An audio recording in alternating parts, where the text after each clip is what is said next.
کافر کی پریشانی تو ہو سکتی ہے کہ میرا رزق کیسے پہنچے گا. کسی ایسے شخص کا نظریہ ہو سکتا ہے جو اللہ کے وجود کا منکر ہے، لیکن میرے رب کا وجود اس بات کا اعلان کرتا ہے. اللہ نے قرآن میں یہ بات فرمائی ہے کہ چاند بھی میری علامت ہے، سورج بھی میری علامت ہے، دن اور رات میری علامت ہے، زمین سے نکلنے والے خزانے میری علامت ہیں. اور قرآن کریم میں اللہ نے ایک ایسی خوبصورت بات کہی ہے.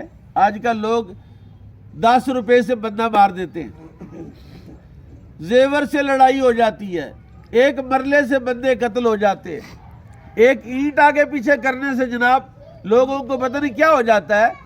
قرآن کریم میں اللہ نے ارشاد فرمایا وَأَخْرَجَتِ الْأَرْضُ وَأَثْقَالَهَا، ایک ایسا وقت آنے والا ہے، ایک ایسا لمحہ آنے والا ہے کہ جب زمین اپنے سارے خزانے باہر نکال دے گی، اور وہ بندہ جو سونے سے لڑا، زمین سے لڑا، پیسے دولت سے لڑا، اس کے اپنے سین میں منوں کے حساب سے سونا باہر نکلا ہوگا.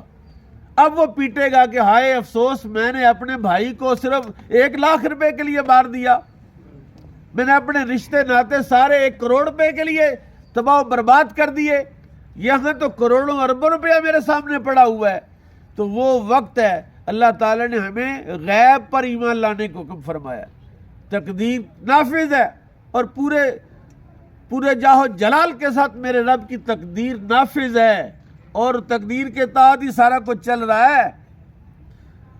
نبی کریم صلی اللہ علیہ وسلم نے ارشاد فرمایا کہ جب بندہ پیدا ہوتا ہے، آسمان میں اللہ اس کے لیے 2 دروازے بناتا ہے. ایک دروازے سے نیکیاں اوپر جاری ہوتی ہیں، دوسرے دروازے سے اس کا رزق اتر رہا ہوتا ہے. ابھی میں نے آیت پڑھی فِي السَّمَاءِ رِزْقُكُمْ فَلَا تَعْقِلُونَ. لیکن یہ تو ان کے لیے ہے جن کو اللہ نے عقل اور شعور دیا ہے، جن کو اللہ پر اعتماد ہے، جن کو اللہ کے وجود کے بارے میں شکوک و شبہات میں جو بندہ مبتلا ہے. پورا قرآن 30 پارے 114 صورتیں اللہ نے نازل فرمائی کہ میں موجود ہوں اور میں کہاں ہوں. فرمایا وَنَحْنُ أَقْرَبُ إِلَيْهِ مِنْ حَبْلِ الْوَرِيدِ، میں تمہاری شارک سے بھی زیادہ تمہارے قریب ہوں. میں کہاں ہوں، مجھے ڈھونڈنا ہے. وَفِي أَنفُسِكُمْ أَفَلَا تُبْصِرُونَ، قرآن کہتا ہے میں تو تمہارے اندر ہوں، تم کدھر دیکھتے ہو. قرآن کہتا ہے وَهُوَ مَعَكُمْ أَيْنَمَا كُنتُمْ، وہ تو تمہارے ساتھ ہے جہاں بھی تم رہو گے، اللہ تمہارے ساتھ ہے. اور پھر کائنات کا کوئی کونا اس کے وجود سے خالی. قرآن کہتا ہے، میرا خیال ہے آپ کرسیوں پر بیٹھے، اس لیے کرسی پر بیٹھ کے سبحان اللہ کہنا مشکل ہوتا ہے. ذرا کوشش کرے سبحان اللہ نکلتا ہے کہ نہیں نکلتا؟ سبحان اللہ کہیے ذرا.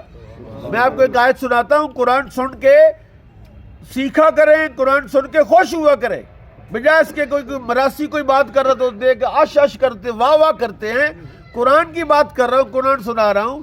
قرآن کہتا ہے یا معاشر الجن والانس ان استطعتم ان تنفذوا من اقطار السماوات والارض فانفذوا لا تنفذون الا بسلطان. اللہ کہتا ہو جنوں اور انسانوں سارے کے سارے جو ہے وہ دوڑ لگاؤ. زمین و آسمان کی جو میں نے قطاریں بنائی ہیں، یہ زمین ہے، یہ آسمان ہے، یہ اس کے کنارے ہیں، اس کے کونے ہیں، اس کا مشرق ہے، مغرب ہے، شمال ہے، جنوب ہے.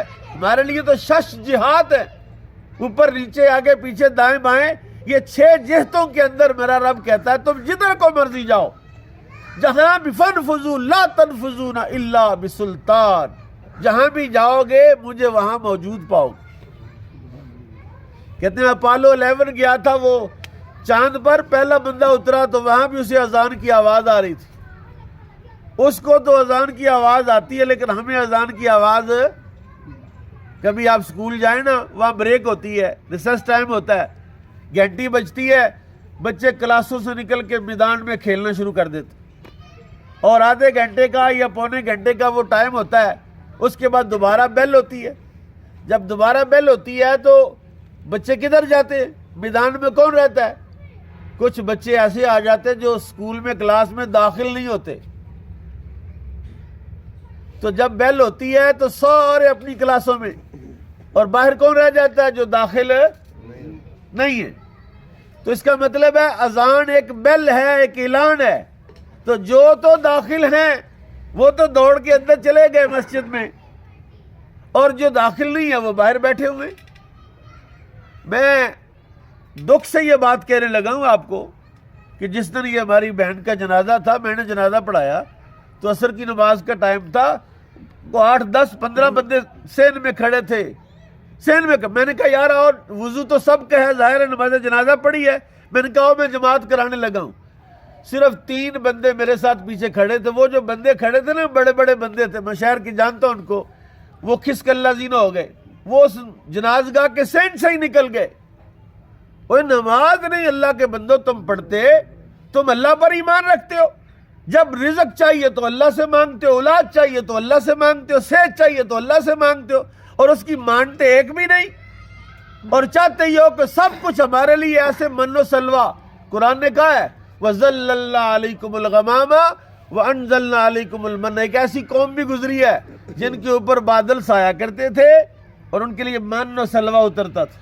ہماری خواہش ویسے آج کل یہی ہے کہ ٹانگ پہ ٹانگ رکھ کے بیٹھے، بٹیرے آ جائیں پاس پکڑ کے ذبح کر کے بھون کے کھائیں اور من و سلوہ آ جائے، وہ اسی طرح گزارا ہو ہمارا۔ اللہ کے بندو جن پر بادل سایہ کرتے تھے، جو من و سلوہ والے لوگ تھے، تم اس سے افضل ہو۔ ان کی حالت تو دیکھو کہ وہ من و سلوہ نازل ہونے والی قوم گناہ کرتی ہے، شکل بگڑ جاتی ہے، کوئی باندر بن گیا، کوئی خنزیر بن گیا، قرآن کہہ رہا ہے، موجود ہے تفاسیر میں۔ اور تمہیں تو اللہ نے عزت کا تاج ایسا پہنایا رسول اللہ کی وجہ سے، ہیں رات کو کیا کیا ہے، کل کیا کیا، پرسوں کیا کیا، اللہ نے یہ اپنے نور کا تاج چہرے کی صورت میں ہمیں عطا فرمایا ہے۔ کوئی پیشانی دیکھ کے بتا سکتا ہے؟ اس لیے میرے آقا و مولا نے فرمایا کہ اللہ کا جو بندہ اللہ کا ولی ہے، اس کی علامات کو چھپا دیا تاکہ لوگ ایک دوسرے کی عزت و احترام کریں، ادب کریں ایک دوسرے کا۔ اس لیے میں آپ سے اس لیے مخاطب ہوا، مجھے ایسے لگا، میں ادھر بیٹھا ہوا تھا گفتگو سن رہا تھا حضرات کی، کہ ٹھیک ہے اپنے اپنے خیالات آپ کے موجود ہوں گے، لیکن سب سے سونا خیال تو اللہ کا خیال ہے۔ کس کا خیال سونا ہے؟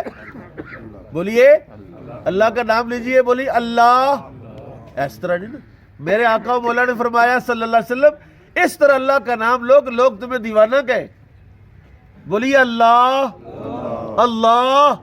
اور یہ وہ اللہ جس نے آپ کے گردے صحیح دیا، آپ کو آپ کا دل صحیح دیا، ساری باڈی دی ہے۔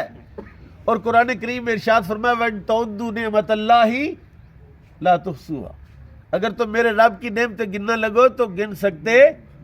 وَآتَاكُم مِّن كُلِّ مَا سَأَلْتُمُوهُ، اللہ نے کہا تمہیں میں نے وہ بھی دیا جو تم نے مجھ سے مانگا ہی نہیں، لیکن تمہارے مقتضی حال کے مطابق تھا، میں نے وہ بھی تمہیں عطا فرمایا، اور جو تمہارے مقتضی حال کے مطابق نہیں پھر بھی تم مجھ سے مانگو تو وہ بھی میں دوں گا۔ وَإِذَا سَأَلَكَ عِبَادِي أَنِّي فَإِنِّي قَرِيبٌ أُجِيبُ دَعْوَةَ الدَّاعِ إِذَا دَعَانِ فَلْيَسْتَجِيبُوا لِي وَلْيُؤْمِنُوا بِي۔ اللہ کہتا ہے رسول اللہ سے، محبوب آپ سے میرے بندے پوچھتے ہیں کہ اللہ کہاں ہے، قریب ہے تاکہ سرگوشی میں آہستہ بات کریں، یا اللہ دور ہے تو چیخ کے بولیں یا اللہ؟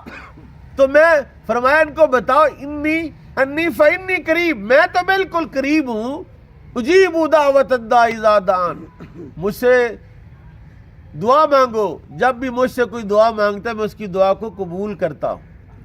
آپ مانگیے آپ، اور میرا رب نہ مانگنے والوں پر ناراض ہے، مانگنے والوں سے اللہ خوش ہوتا ہے۔ اتنا سونا ہمارا رب ہے، اتنی سونی شکل صورت اللہ نے ہمیں دی ہے، اور وہ جو ملیریا کی بیماری ہے، بخار ہے، جس کی وجہ سے دودھ کڑوا لگتا ہے، وہ بیماری ہمارے اندر ہے، دعا کریں اللہ اس بیماری کا خاتمہ فرمائے، ہمیں نیکی میٹھی لگے، گناہ کڑوا لگے، اور جب یہ کیفیت ہوگی پھر مرنے کی پریشانی ختم ہو جائے گی انشاءاللہ، پھر سکون سے مر جائیں آپ کے لیے اللہ قبر کو جنت کی کیاری بنا دے گا۔ اللہ تعالی ہمیں عمل کی توفیق عطا فرمائے۔